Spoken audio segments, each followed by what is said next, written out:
वालेकुम, hi and hello, welcome to the and sports pulse. कैसे हैं आप जनाब? आप सब क्या हाल अहवाल हैं and how is yours life going on? Life की बात की जाए तो लाइफ काफ़ी एक अनप्रडिक्टेबल और अनसर्टन चीज़ है। बिल्कुल उतनी ही अनप्रडिक्टेबल है जितना तीसरा T20 मैच था इंडिया वर्सेस ऑस्ट्रेलिया का, कि जिसका नतीजा हमने क्या सोचा था, क्या एक्सपेक्ट कर रहे थे और क्या आ गया। इसी तरह से जनाब मैंने भी ये सोचा था कि आज एक जल्दी वीडियो करेंगे, क्योंकि ये जो तीसरा T20 है इस पर एनालिसिस मैं कल की वीडियो में नहीं कर सकी थी। इस पर बात करेंगे और जो दूसरी खबरें होंगी उन पर बात करेंगे। लेकिन जनाब सुबह से होते होते अनसर्टेनिटी, लाइफ इज़ अनप्रडिक्टेबल, तो जी वक्त ये आ पहुंचा है और अब मैं वीडियो रिकॉर्ड कर रही हूँ। बहरहाल जी इस मैच पर बात करेंगे हम आपसे, क्योंकि मैंने तो ये सोचा था कि जी ऋतुराज की जो ज़बरदस्त इनिंग थी उसकी तारीफ करेंगे और क्या राज किया उन्होंने ग्राउंड में, अपनी एक्सलरेशन के बायस, अपनी प्लानिंग के बायस, और वो जिस तरह से उन्होंने चारों जानिब स्ट्रोक्स लगाए और इंडिया के स्कोर में क्या ज़बरदस्त बिल्डअप किया कि देखकर मज़ा आ गया। लेकिन अचानक से जी जो ग्लेन मैक्सवेल थे उन्होंने कहा ऑस्ट्रेलिया वापस जाने से पहले पहले मैं अपना जादू जो है वो जगाता जाऊं। मुंबई से वो पहुंचे गुवाहाटी और ऐसा लगा कि बीच में वो जो इतना अच्छा परफॉर्म नहीं कर सके उसकी कसर उन्होंने सारी तीसरे T20 के अंदर चुका दी और एक और यादगार इनिंग खेली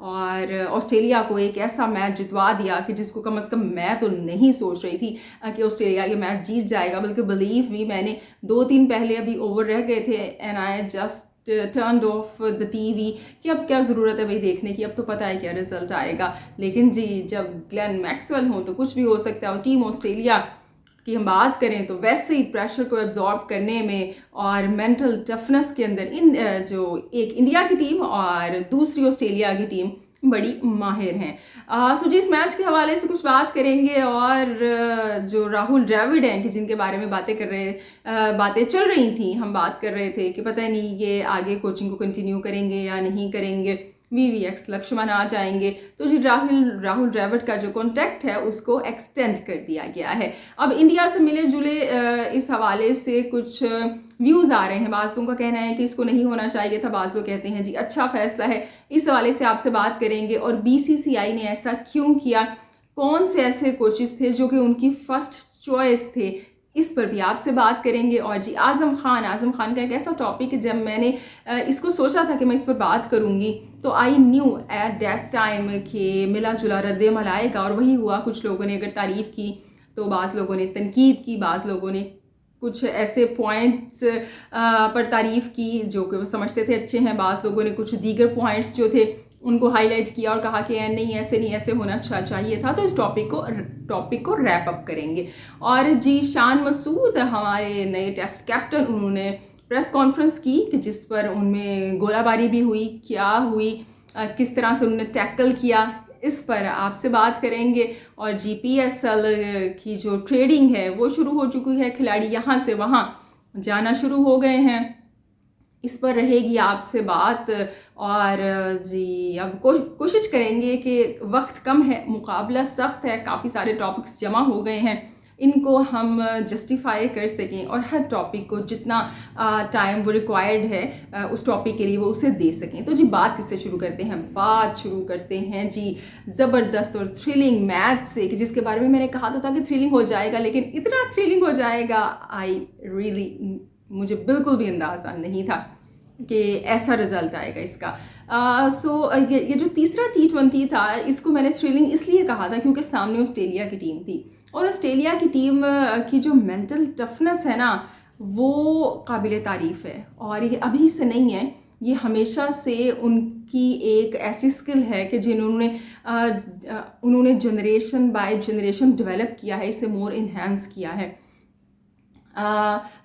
ये बात हम सब जानते हैं, हमने ऑब्ज़र्व की है। लेकिन जब मैंने बाज़ जो फॉर्मर टेस्ट क्रिकेटर्स हैं पाकिस्तान के, जैसे मोहसिन सर खान साहब हो गए या तौसीफ अहमद साहब हो गए, उन लोगों से भी बात की इस हवाले से, और उन्होंने भी यही कहा कि जब वो ऑस्ट्रेलिया के ख़िलाफ़ खेला करते थे और बाकी टीमों के ख़िलाफ़ खेला करते थे तो बात अलग हुआ करती थी।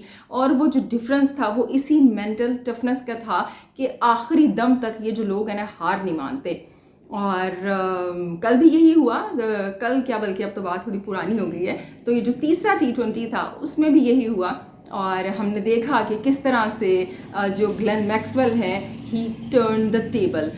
सो जल्दी से अगर हम इस मैच का एनालिसिस कर लें, सो स्टार्ट इंडिया ने अच्छा लिया। अच्छा स्टार्ट इंडिया ने लिया, या आप ये कहें कि जो ऋतुराज गायकवाड़ हैं उन्होंने बड़ा अच्छा स्टार्ट लिया और बड़ी ही जिम्मेदाराना इनिंग्स उन्होंने खेली।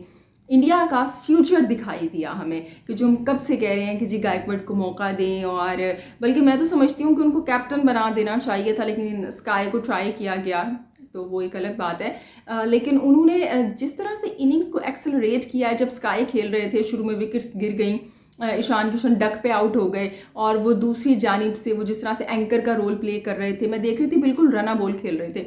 लेकिन स्काई के आउट होने के बाद वो जिस तरह से उन्होंने अपनी इनिंग्स को स्काई लगाया है, वो स्काई पे गए हैं, वो काबिल तारीफ़ है। कि आप देखिए वो जो बंदा है वो 200 के स्ट्राइक रेट से खेल रहा था आखिर में, और आखिर में वो जो मैक्सवेल को एक ओवर दिया मैथ्यू वेड ने, वो अपना सर पकड़ के रह गए कि ये मैंने क्या कर दिया। और वैसे ये मुझे भी समझ नहीं आया कि ये मैथ्यू वेड ने क्या कर दिया।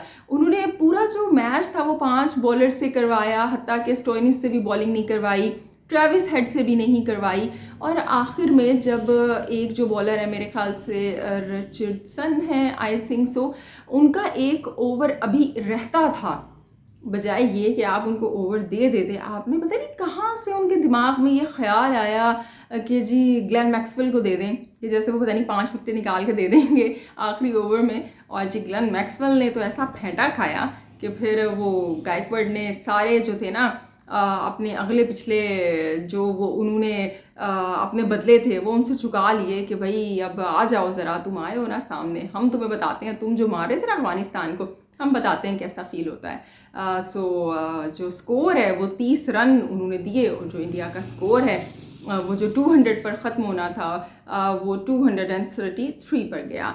और ये ऐसा स्कोर था कि मेरे ख्याल से उसके बाद इंडिया ने भी नहीं सोचा होगा, और ख़ासतौर पर जब ऑस्ट्रेलिया ने स्टार्ट लिया इस तरह से, क्योंकि ट्रेविस हेड ने अच्छा स्टार्ट लिया, लेकिन इंडिया के जो बॉलर्स हैं उनकी तारीफ़ बनती है, कि जैसे रवि बिश्नोई ने पहले मैच के बाद कम बैक किया है, अविश खान है, अर्शदीप सिंह ने अच्छी बॉलिंग की और विकेट्स निकाली, ट्रेविस हेड ने एक्सेलरेट करने की कोशिश की, जल्दी उन्हें आउट कर दिया।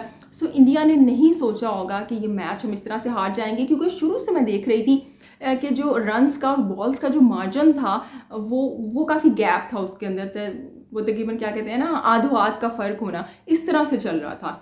और ग्लेन मैक्सवेल ने आके जनाब अपना वो जो जादू है वो चलाया, और यहाँ पे इंडिया की मुझे ऐसा लगता है कि वो प्रेशर, क्योंकि नई टीम है, वो उस तरह से प्रेशर को कंट्रोल नहीं कर सके।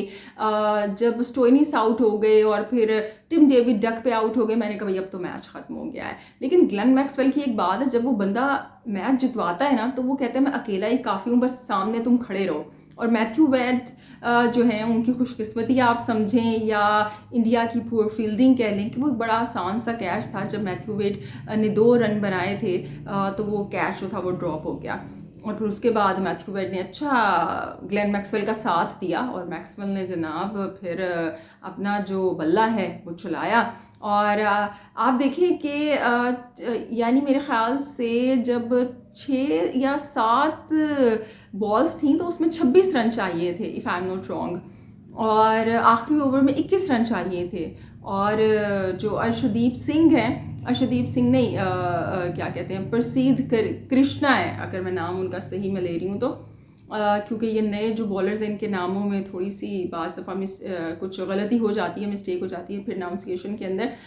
सो वो जो प्रसिद्ध कृष्णा है वो मुझे ऐसा लगता है कि वो डेथ ओवर के इतने अच्छे बॉलर नहीं है, और उनको फिर पीटा जनाब मैक्सवेल ने, वो जिस तरह की शॉर्ट पिच डिलीवरीज कर रहे थे वाइड कर दी, तो फिर मैक्सवेल ने कहाँ पे उन्हें छोड़ना था। वो वैसे he is just a crazy person, जब वो अपनी ठान लेते हैं ना वो बस कुछ नहीं फिर देखते, उन्होंने मारना होता है, and he was just hitting here and there, और बड़ा मज़ा आता है उनकी इनिंग देखने के अंदर।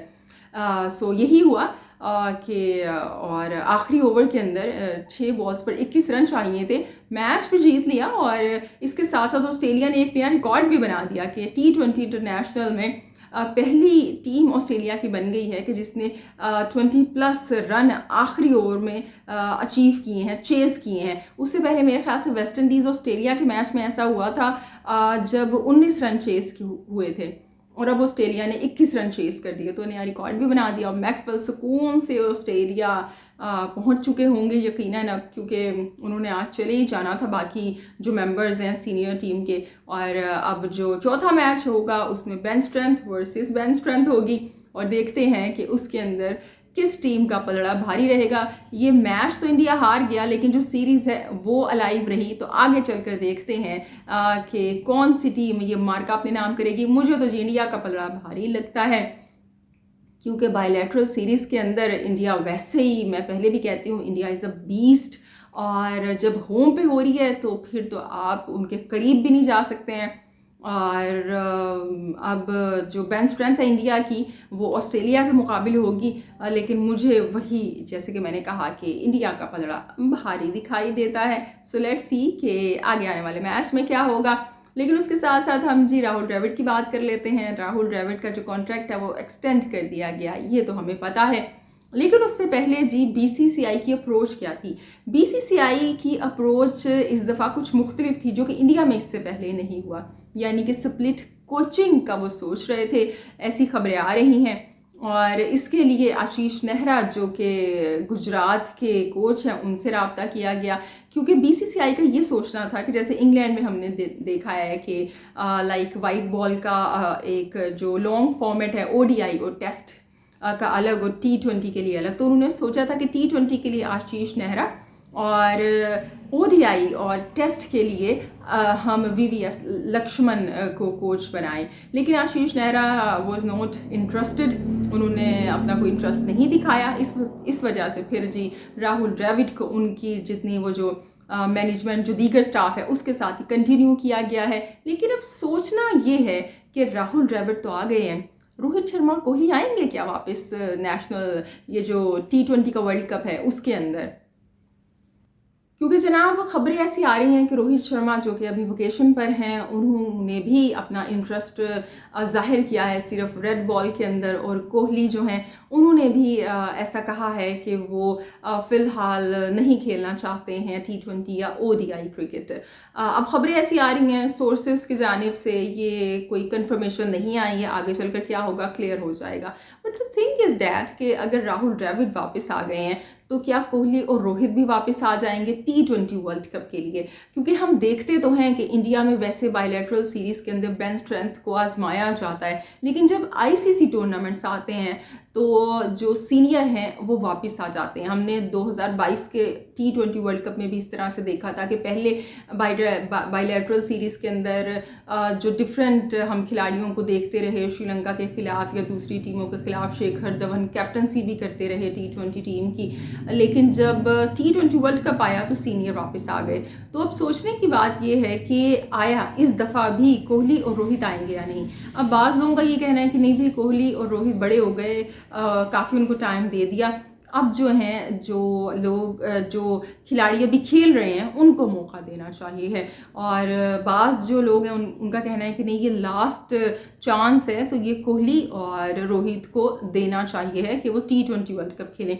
आपकी इस हवाले से क्या राय है, मुझे आप बताइएगा कि आप क्या कहते हैं कि जो T20 वर्ल्ड कप है ये रोहित शर्मा और कोहली को खेलना चाहिए या नहीं खेलना चाहिए। क्योंकि देखिए अब ये जो सिलेक्शन है ना T20 वर्ल्ड कप के लिए, ये बड़ी क्रूशल है। हम सब जानते हैं कि आईपीएल की जो परफॉर्मेंसेस हैं वो T20 के अंदर बहुत ज़्यादा असरअंदाज होती हैं उनकी सिलेक्शन के अंदर।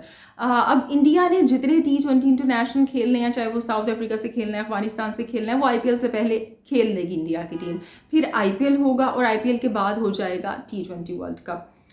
सो जो तैयारी आपने करनी है वो तो ऑफ कोर्स आपने अब आईपीएल से पहले करनी है। अब अगर साउथ अफ्रीका के ख़िलाफ़ रोहित शर्मा कोहली मौजूद नहीं होंगे या अफ़गानिस्तान के ख़िलाफ़ नहीं होंगे और आईपीएल की बिना पे उनको जस्ट अगर फ़र्ज़ करें वो बड़े रन बना लेते हैं, तब अचानक से अगर मैनेजमेंट ने सोचा उनको पिक कर लेंगे, तो ये अब मैनेजमेंट के लिए बड़ा चैलेंजिंग है कि वो टीम पहले ही सिलेक्ट कर लेंगे या जो टीम पहले सिलेक्ट कर ली होगी, अगर इन दोनों ने आईपीएल में बड़ा अच्छा परफॉर्म कर दिया तो क्या इनको टीम में बुला लेंगे, और अगर ऐसा होगा तो ये क्या टीम के साथ ज़्यादती नहीं हो जाएगी उन लड़कों के साथ जो कि पहले से टीम का हिस्सा होंगे, या पहले से ही इनको राज़ी करके टीम में शामिल कर लिया जाएगा। तो जी ये आने वाला वक्त बताएगा। लेकिन बहरहाल आपकी क्या राय है, आप मुझे बताइएगा कि आपके ख्याल में रोहित शर्मा और कोहली को T20 वर्ल्ड कप खेलना चाहिए या नहीं खेलना चाहिए।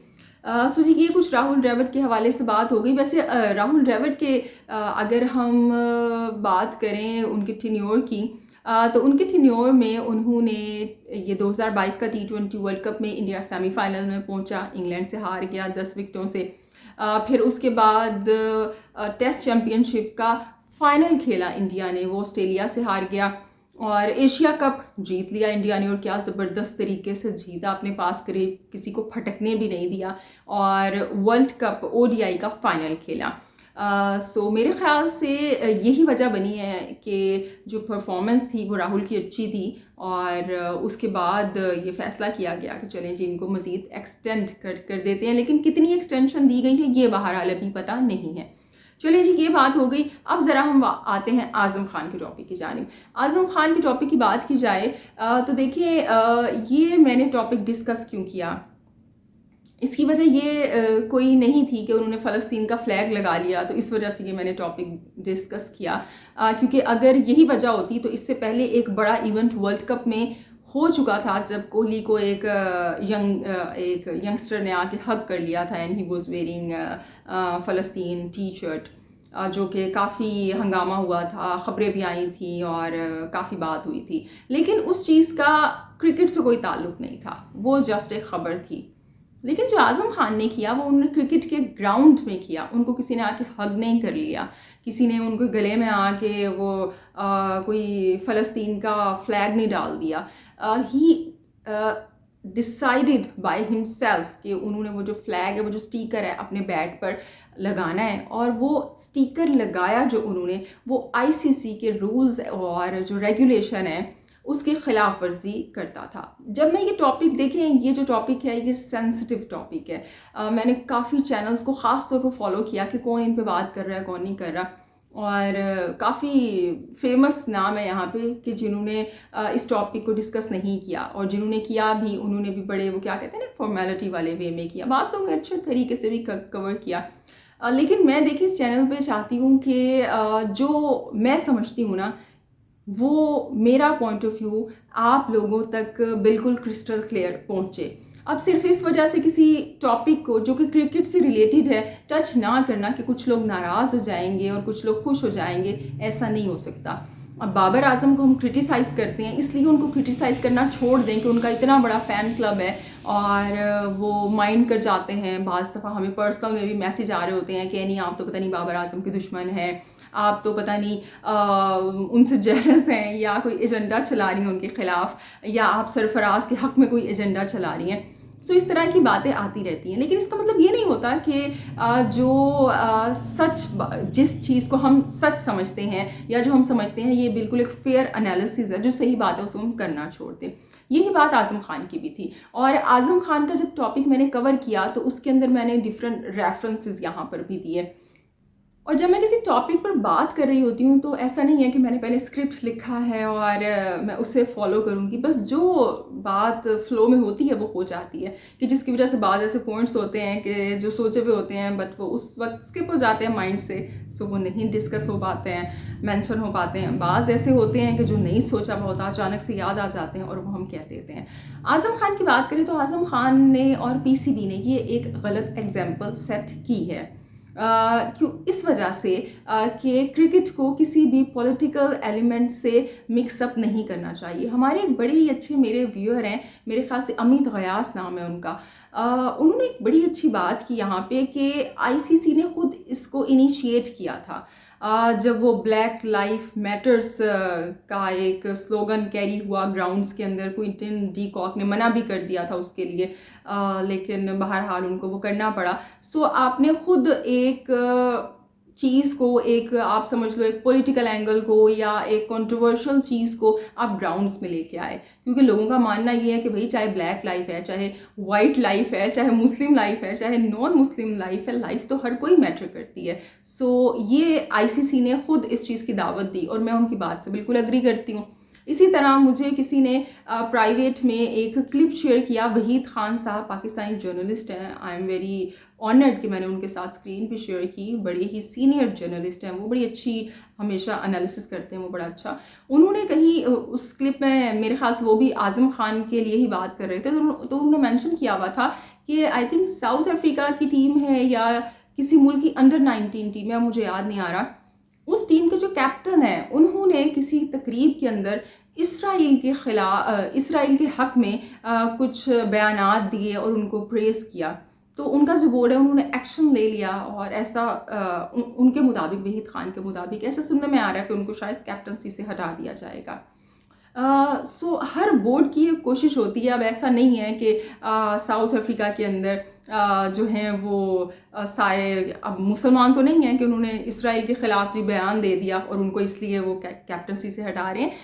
बोर्ड्स को बड़ा क्रिस्टल क्लियर होना चाहिए, चाहे वो क्रिकेट का बोर्ड है, चाहे हॉकी का बोर्ड है, चाहे फुटबॉल का बोर्ड है, या जो भी आप गवर्निंग बॉडी चला रहे हो, कि जो रूल्स हैं ना आपने उनको फॉलो करना है और जो उनको ब्रेक करेगा वो अकाउंटेबल है। यहाँ पे मैं कतर की मिसाल दूंगी। कतर के अंदर वर्ल्ड कप हुआ वो फीफा का, जो कि काफ़ी ज़ेर बहस रहा बाज़ लोगों ने, क्योंकि उन्होंने अब वो बातें उन्होंने पहले से बता दी कि भाई ये अलाउ नहीं है। क्योंकि बाज़ दफ़ा कुछ ऐसे रूल्स होते हैं, जब आप एक कल्चर में, सोसाइटी में रह रहे हैं, आपने उन चीज़ों को भी देखना है और जो स्पोर्ट्स की चीज़ें हैं उन्हें भी आपने साथ लेके चलना है।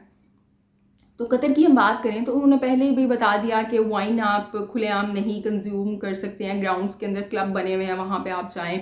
और इसी तरह से मेरे ख्याल से फ्रांस की टीम थी, वो एलबीजीटी का बैंड लगाना चाहते थे तो उन्होंने मना कर दिया था कि आप नहीं लगाएंगे, और उन्होंने बड़े अच्छे से इस चीज़ को कैरी किया कि भाई ये रूल्स हैं, आपने इन्हें फॉलो करना है। क्योंकि मेरे ख्याल से अगर वो इस तरह से नहीं करते तो कतर के अपने अंदर कितने मसले मसाइल पैदा हो जाते। हम किसी मुल्क के अंदर जो उसकी वैल्यूज़ हैं या जो उनकी कल्चरल इश्यूज़ हैं उसको बिल्कुल हम नज़रअंदाज नहीं कर सकते हैं। इस वजह से ये जो इश्यूज़ होते हैं ना, इस तरह के एलबीजीटी मूवमेंट हो गई या इसके अलावा कोई भी मसला हो गया, जो सेंसिटिव होते हैं उनको बड़ा आपको क्रिस्टल क्लियर लेके चलना पड़ता है। नहीं भी हमारा ये रूल नहीं है, आपने ये नहीं करना है। तो कतर की इसके अंदर तारीफ़ बनती है कि जिस तरह से उन्होंने पहले रूल बता दिए और फिर उसको बिल्कुल वो स्मूथली वर्ल्ड कप चला। इसी तरह से अगर मैं बात देखूं कि ये देखिए कल्चर कितना मैटर करता है, कि इंडिया के अंदर ज़ैनब अब्बास ने वो जो बड़ी गलत किस्म के मैसेजेस कभी सोशल मीडिया पे किए थे, आई डोंट नो वो किस फ्रेम ऑफ माइंड में थी। उन्होंने एक गलत मैसेज दिया था कि जिसके ऊपर बाद में जब वो इंडिया में गई तो लोगों ने प्रोटेस्ट किया कि आप हमारे रिलीजन के ख़िलाफ़ बोल के हमारे मुल्क में आई हैं, क्यों आई हैं। अब होना तो ये चाहिए था कि वो जो बाद में माफ़ी तलाफ़ी हुई वो पहले ही हो जाती, या वो उस इवेंट में जाने से पहले ही उस चीज़ को क्लियर कर लिया जाता, लेकिन वो एक इशू बना। इसी तरह से आप लोग ये समझें कि पाकिस्तान के अंदर जो फ़लस्तीन का मसला है वो एक बड़ा ही सेंसिटिव इशू है। वो कोई ऐसा इशू नहीं है कि बड़ा ही XYZ बात हो गई। ये एक ऐसा इशू है कि जिसके लिए लोग काफ़ी सेंसिटिव हैं। जब ऐसी बात हो रही थी तो पीसीबी को चाहिए था कि इस चीज़ को बड़ा सेंसिबल वे में हैंडल करता, लेकिन पीसीबी ने ऐसा नहीं किया। क्योंकि पीसीबी के अंदर ना सारे सुत्तू पी के सो रहे हैं। अचानक से बस कोई उठता है, कोई नया रूल बना देता है, फिर दूसरे को ख्याल आता है कि नहीं नहीं ये तो गलत हो रहा है, ये इसको चेंज करो, उसको चेंज कर देते हैं। तो भाई जो जहाँ पे गलत हो, क्योंकि हर एक जब कोई एक चीज़ सही होती है ना वो दूसरे बंदे के लिए उसी वक्त गलत भी होती है। तो अब अगर आज़म खान ने फ़लस्तीन के लिए लगा लिया है, कल को कोई कश्मीर के लिए लगा ले, कल को कोई आके इसराइल के लिए लगा ले, कोई यमन के लिए लगा ले, कोई यूक्रेन के लिए लगा ले, और तो और चलेंगे तो बाहर के बातें हैं ना, पाकिस्तान से बाहर की, कोई उठ के आए वो पारा चनार के लिए लगा ले। पारा चिनार के अंदर क्या क्या कुछ नहीं हो रहा भाई। हमारा तो मीडिया इस वक्त ऐसा हो चुका है पाकिस्तान का कि एक ऐसा इंसान कि जिसके हाथ पांव बांध के और उसको ऑक्सीजन लगा के आप समुंदर में फेंक दो कि बस वो सांस ले और वो कुछ कर नहीं सकता। बस वो डिपेंड कर रहा है वो उस ऑक्सीजन के मास्क के ऊपर, उस फेंकने वाले के ऊपर, कब वो उसे बाहर निकालता है, कब वो उसको किनारे पे लगा देता है। सो हमारा मीडिया तो इस तरह का है इस वक्त। सो बड़े इश्यूज होते हैं, इनको बड़ा सेंसिबल वे में डील करना पड़ता है, जो कि पीसीबी को करना चाहिए था। और आपको ये भी बताती चलूँ, वो जो जुर्माना लगाया था वो पीसीबी ने लगाया था, आईसीसी ने तो अभी तक उस पर कोई एक्शन ही नहीं लिया। अब अगर आईसीसी कोई एक्शन ले आजम खान के ऊपर, कोई जुर्माना उस लगा दे उनके ऊपर, और इसी तरह से जगह जगह प्रोटेस्ट होना शुरू हो जाए, क्योंकि देखें जो लोग होते हैं ना, वो बाज़ चीज़ों को लेकर सेंसिटिव होते हैं, तो ये बात कहाँ से कहाँ पर जाएगी, फिर ये चीज़ें सोचनी चाहिए हैं। सोचिए, ये बहरहाल आज़म खान की बात थी, और मैं फिर से कहूँगी कि जो उन्होंने किया वो गलत किया है भाई, ये उनको नहीं करना चाहिए था। हम सबकी अपनी पसंद नापसंद है, लेकिन जब हम क्रिकेट के ग्राउंड में आते हैं तो हमें उसे बाहर छोड़ के आना चाहिए है। ये वैसे ही है, कोई कमेंट्री कर रहा है और वो किसी एक टीम को सपोर्ट करना शुरू कर दे, या कोई कमेंट्री कर रहा है और वो वहाँ पे किसी चीज़ के लिए अपने पर्सनल व्यूज़ देना शुरू कर दे कि नहीं भाई ये वहाँ पे गलत हो रहा है, यहाँ पे गलत हो रहा है, खेल से हटके, तो ये बात एक्सेप्टेबल नहीं है। तो ठीक है, आज़म खान की बात थी, और अब हम आ जाते हैं शान मसूद की प्रेस कॉन्फ्रेंस की जानिब। शान मसूद ने प्रेस कॉन्फ्रेंस की, बड़ी अच्छे और सुलझे हुए इंसान है, क्रिकेटर तो अच्छे हैं ही, और इससे पहले T20 वर्ल्ड कप में भी आपने देखा होगा 2022 में कि जब उन्होंने मीडिया से इंटरेक्शन किया था तो it was very good, he is very good in it. उनकी कम्युनिकेशन स्किल्स बड़ी अच्छी हैं और क्रिकेटिंग को बड़े अच्छे से समझते हैं। सो जनाब, शान मसूद ने प्रेस कॉन्फ्रेंस आज की ऑस्ट्रेलिया के टूर से पहले, और ऐसा लगा कि वो जो रिपोर्टर थे ना, वो तैयार थे अपनी बंदूकें खोल के, वो निशाना उन्होंने लिया हुआ था कि ये सवाल, वो सवाल, ये सवाल। इससे पहले हम बाबर आजम की प्रेस कॉन्फ्रेंस जब देखा करते थे तो वो एक डिफरेंट किस्म के माहौल में हुआ करती थी, हंसी मजाक भी चल रहा है, और जी बाबर आजम भी थोड़ी सी वो कैप्टनसी वाली उसके ऑरा के अंदर होते थे। लेकिन अभी जो था वो मीडिया, वो भाई बड़ा वो ऐसे वो बने हुए थे कि पता नहीं, ये ऐसी अकाउंटेबिलिटी थी कि मुझे देख के खुशी भी हुई कि भाई अच्छी बात है, हमारा मीडिया भी जागा है। चलो, उन्होंने कुछ क्वेश्चन तो करना शुरू किए हैं तारीफों से निकल के, वरना अब आप कौन सा नया रिकॉर्ड बनाएंगे, इतने आपके रिकॉर्ड रह गए हैं। और अगर हम शान मसूद की प्रेस कॉन्फ्रेंस की बात करें तो उसके अंदर क्लैरिटी थी, ये हफीज़ की प्रेस कॉन्फ्रेंस में भी थी और शान मसूद की प्रेस कॉन्फ्रेंस में भी थी, कि जो उन्होंने जवाब दिए he was very clear about it. और बड़े बाज ये कहना चाहिए हार्श क्वेश्चंस भी उनसे हुए। जो पहला ही क्वेश्चन हुआ वो ये हुआ कि भाई आप कैप्टन कैसे बन गए, आपने तो 9-10 जो मैच खेले हैं, 28 की आपकी एवरेज है, और बड़ा उन्होंने वो पूरी तैयारी करके आए हुए थे कि ये आपकी परफॉर्मेंस है, भाई आप कैप्टन कैसे बन गए। तो शान मसूद ने बड़ा अच्छा से उसको टैकल किया कि भाई मैं उन परफॉर्मेंसेस की वजह से टीम से निकल गया था, फिर 1.5 साल मैंने फर्स्ट क्लास में परफॉर्म किया और फिर मैं वापस टीम में आया। और जनाब, उनसे क्वेश्चन हुआ कि ये जो इतने कैप्टन्स हैं टीम के अंदर, Babar Azam former captain, Sarfaraz former captain, और शाहीन T20 के जो हैं वो मौजूदा कैप्टन, इसके अंदर आप कैसे बैलेंस करेंगे। सो ही सेड कि भाई ये तो मेरे लिए बड़ी अपॉर्चुनिटी की बात है। मैं इससे पहले जब मुल्तान सुल्तान में था तो तब भी जो थे वो शाहिदा अफरीदी और सुहेल तनवीर वगैरह मेरे साथ फॉर्मर कैप्टन्स थे और हम बड़े अच्छे से चलते थे। सो ऑल इन ऑल बड़ी अच्छी प्रेस कॉन्फ्रेंस थी। बाज़ लोगों ने थोड़ा सा कंट्रोवर्सी क्रिएट करने की कोशिश की कि आकिब जावेद ने तो ये कहा है, तो उन्होंने कहा भी वो उनसे जाके पूछे, मैं तो कुछ नहीं कह सकता, वो सीनियर हैं हमारे, और बड़े अच्छे से वो लेके चले। लेकिन बस एक ऐसी बात है कि जो कि शान मसूद की मैं समझती हूँ कि उनको थोड़ा सा इस मामले को इस तरह से हैंडल नहीं करना चाहिए। लाइक बाबर आजम की कैप्टनसी के हवाले से ही क्वेश्चन हुआ, सो ही सेड कि हमारी टीम के अंदर जो है वो सारे ही लीडर्स हैं, और जो बाबर आजम है मेन प्लेयर हैं, वो बैटिंग के लीडर हैं, और इस तरह से हम सब डील कर रहे हैं। हर जो एक है वो लीडर है और हर एक अपनी परफॉर्मेंस को एसेस करे और फिर वो खेले, इस तरह की उन्होंने बात की। तो शान मसूद को इस चीज़ से निकलना पड़ेगा। आई डोंट नो किस अप्रोच के तहत ऐसे जा रहे हैं, क्योंकि मैंने तो ये सुना है और मैंने ये देखा भी है कि everyone's job is no one's job. जब आप काम एक हर एक नहीं करना है ना, तो उसको कोई भी नहीं करता। फिर आपको जो जिम्मेदारी दी है आप उसे अच्छे से निभाएं। या तो इसकी एक वजह जो मुझे समझ में आती है वो ये है कि उन्होंने इससे पहले जैसे काउंटी क्रिकेट में भी कैप्टनसी की है, डर्बीशायर में भी की और यॉर्कशायर में भी, कि जहाँ पे बड़े ये डिस्क्रिमिनेशन के इस तरह के इश्यूज रहते हैं, कि जिसे उन्होंने मेंशन भी किया। या तो वो इस वजह से ये अप्रोच रख रहे हैं कि क्योंकि बाबर ने 4 साल कैप्टनसी की है, तो उनकी टीम के अंदर दोस्तियाँ भी हैं और एफिलिएशन भी हैं, तो वो एकदम से आके अगर वो थोड़ा सा बोल्ड वे में आएंगे, सो कहीं मसले मसाइल ना हो जाएं टीम के अंदर, इसलिए वो सबके साथ बड़ा प्यार मोहब्बत से चलना चाह रहे हैं कि किसी को फील ना हो कि मैं कैप्टनसी कर रहा हूँ और अपनी बात भी मैं मनवा लूँ। आई डोंट थिंक सो कि इसके अलावा कोई और वजह मुझे समझ में आती है। बाकी बड़ी उनकी क्लियरिटी थी उसके अंदर। एक मुझे बड़ी अच्छी बात लगी जो कि बाबर से भी क्वेश्चन होता था कि भाई आप ये बताइए कि सरफराज और रिजवान दोनों में से कौन करेगा विकेट कीपिंग। उन्होंने कहा कि भाई जो सरफराज हैं वो हमारी फर्स्ट चॉइस है, उन्होंने लास्ट टाइम ऑस्ट्रेलिया में बड़ा अच्छा किया था, और रिजवान के लिए जगह बनेगी तो वो भी खेलेंगे क्योंकि उनके भी अच्छे स्टैट्स हैं ऑस्ट्रेलिया में। जबकि बाबर से क्वेश्चन किया जाता था तो वो टाल देते थे, आए बाएं शाएं कर देते कि देखेंगे, ये सोचेंगे, और आखिर में रिजवान ही खेल रहे होते थे। तो भाई उन्होंने बताया कि नहीं जी, सरफराज हमारी फर्स्ट चॉइस है। और फिर उन्होंने डोमेस्टिक के परफॉर्मर्स के बारे में कहा कि जो भी परफॉर्म करेगा वो आएगा, चाहे अहमद शहजाद हैं, शोएब मलिक है, या जो भी हैं। इसके अलावा साइम अयूब के बारे में ही वॉज वेरी क्लियर, और हत्ता कि उन्होंने अपनी नंबर भी बताए कि किस तरह से ओपन करेंगे हम। और ऑस्ट्रेलिया में जनाब उन्होंने ड्रॉपिंग पिचेस जो हैं वो पर्थ में लगा दी हैं, और वो काफ़ी बाउंसी कंडीशंस होंगी वहाँ पे। पाकिस्तान को बड़े टफ कंडीशंस का सामना करना पड़ेगा।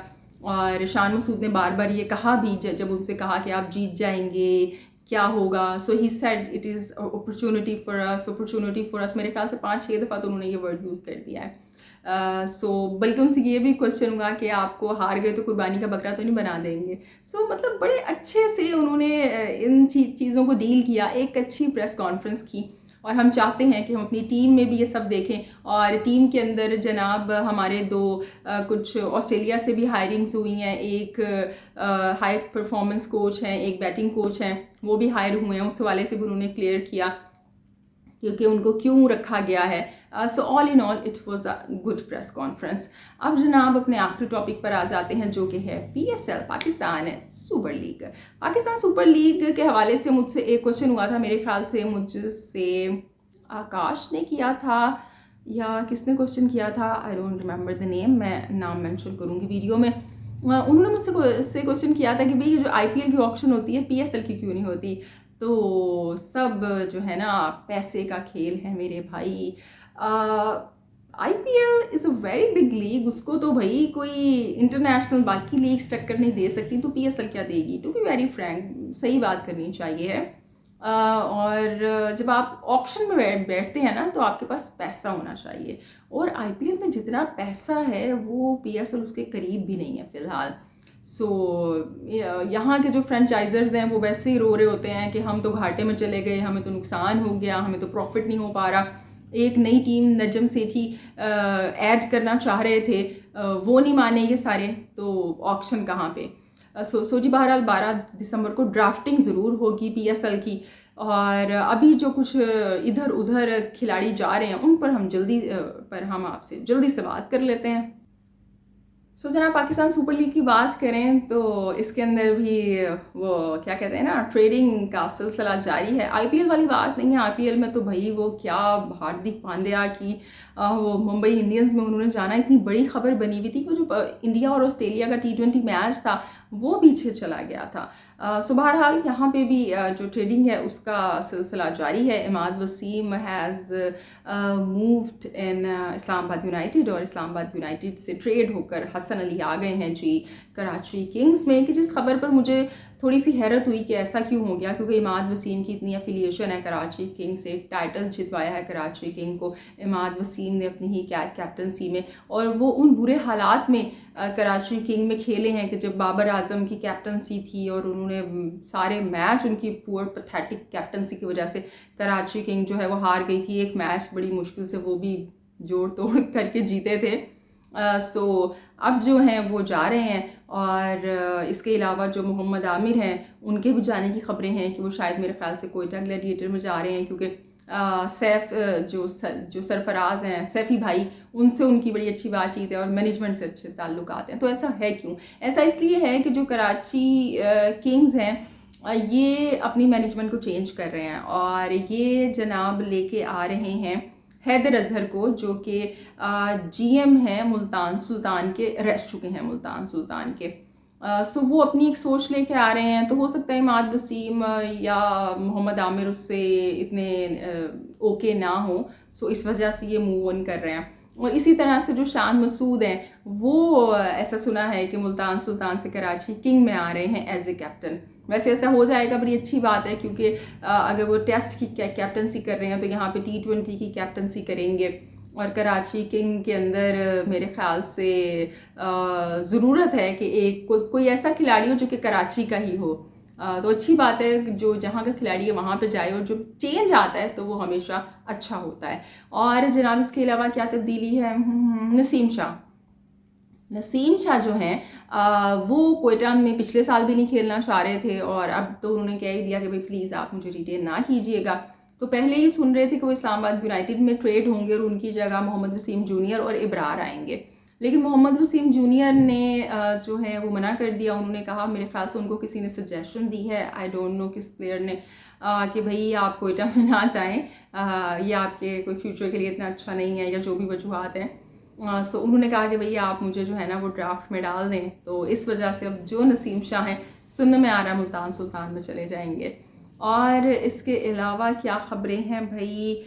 ओके, बाकी सब खबरें हो गई भाई, फ़िलहाल तो अभी तक इतना ही है, क्योंकि मैंने नोट डाउन किया था। मैंने कहा कोई ख़बर जो है ना वो आप लोगों से ऐसा ना हो कि जो रह जाए। सो जी बाकी ये ख़बरें जैसी जैसी PSL की इधर उधर होने की आती रहेंगी। बाज़ कुछ ख़बरें तो हैं लेकिन वो कंफर्म नहीं है उन खिलाड़ियों के बारे में। कंफर्म हो जाएगा तो वो भी आपसे शेयर करेंगे।